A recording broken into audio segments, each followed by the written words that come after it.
खयलालतिला आमसनि खरकसा बानिया खानिनि फाननक सबाय सुग्रुप जाखा मानिखनि सेगैत लांनाय खरक दंनो मुंसा माजरा रियावै मामला रसावै नाहारनि बागै खरां पिसालायका आमसनि लुखुराव कक्सि जाथानि खरक दंनि मुं ओंखा इन्द्रजित मालाकार पीयूष दास परिमल देव बजन मालाकार सुमन गोप मनोरंजन दास थानाय सांग्रांसाल हर खवाय लालतिला आमसनि कोकिल दासनि फाननक खरक दं कक्सि जाथांनाय फाननकनि मानिखनि सबाय सुग्रुपमानि लगे लगे बिनि उमर जाग्रा बुमाबो फान चप्रब खाहिनै फियाबा आयां बखागो आमसनि लुखुरनि कक्सि जामुं कोकिल दास आमसनि तंखर गोसांनो हामिया खालायनो नायो आबनि बगिनो आमसनि लुखुराव थानाव थांगै कक्सि जानाय नंनो फियनानि बागै खरां पिसालायखा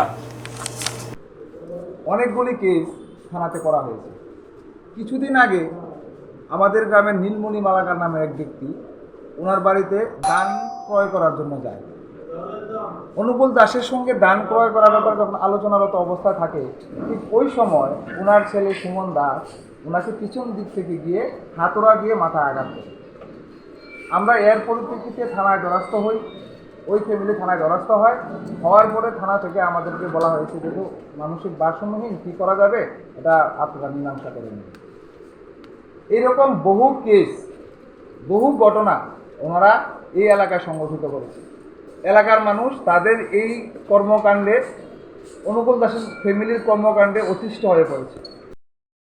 21 তারিখ পীযূষ দাস নামে এক ব্যক্তিকে ওনারা রাস্তায় আটকে বাড়ির সামনে মারধর করে পুরা ফ্যামিলি।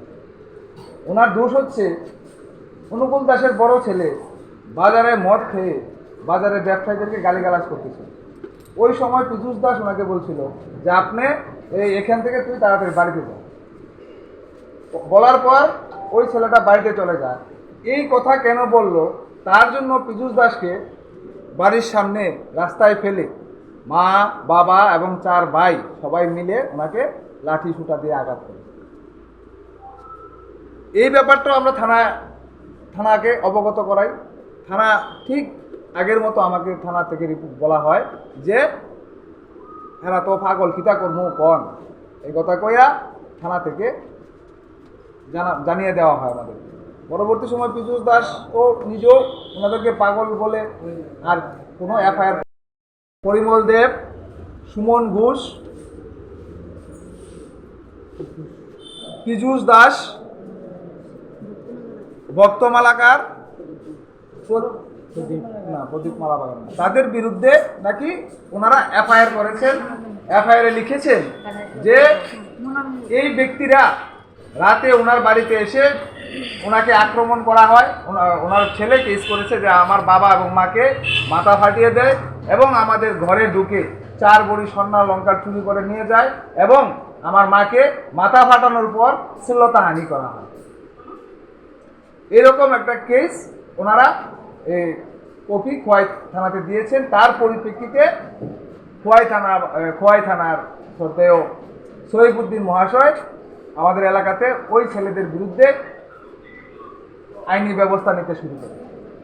এই খবর যখন এলাকার মধ্যে চড়াও হয়, এলাকাবাসীরা ক্ষুব্ধ হয়ে থানাতে যাব, থানাতে গিয়ে দেখব একজন মানসিক ভারসাম্যহীন যারা বিগত দিন ধরে এই এলাকায় ত্রাস সৃষ্টি করে রেখেছে, তাদের কথায় কীভাবে থানা বাবুরা এই এলাকার সাধারণ ছেলেদের নামে আইনি ব্যবস্থা গ্রহণ করে।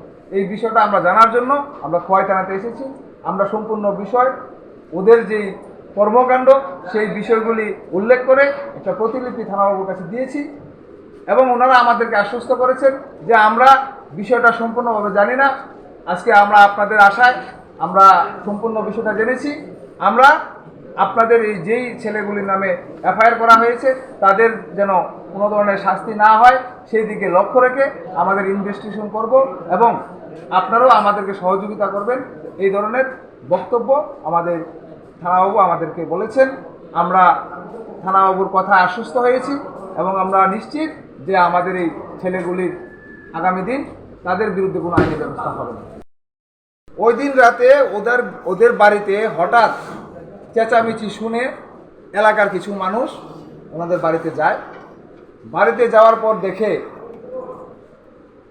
ভাইগুলির হাতে লাঠি নিয়ে বাইরা দাঁড়িয়ে আছে এবং ওনার বাবা অনুকূল দাস এবং ওনার মা সম্ভবত পূর্ণিমা দাস তারা মাটিতে পড়ে আছে এবং মাথা দিয়ে রক্ত বেরোচ্ছে। ওদের লাঠিসোঁটা হাতে দেখে গ্রামবাসীরা কেউ সামনে এগোয়নি, না গিয়ে গ্রামবাসীরা থানাকে ইনফর্ম করে এবং থানায় গিয়ে ওইখান থেকে ওর মা বাবাকে রিসিভ করে এনে খোয়াই থানাতে অ্যাডমিট করায়। পরবর্তী সময় খোয়াই থানা থেকে রেফার করে জিবিতে প্রেরণ করা হয়। ঠিক এরপর দিন দেখা যায় এই থানারই এসআই সৈফুদ্দিন উনি আমাদের এলাকাতে যায়, গিয়ে বলে যে আমাদের এলাকার 7 জন ব্যক্তি এবং তার দাবি কি? অ্যাকচুয়ালি ওই দিন 22 তারিখে একটা ঘটনা হয়েছিল লালকেল্লাতে। ওই ঘটনার মনে একটা কেস রেজিস্টার হয়েছিল খোয়াই থানায়।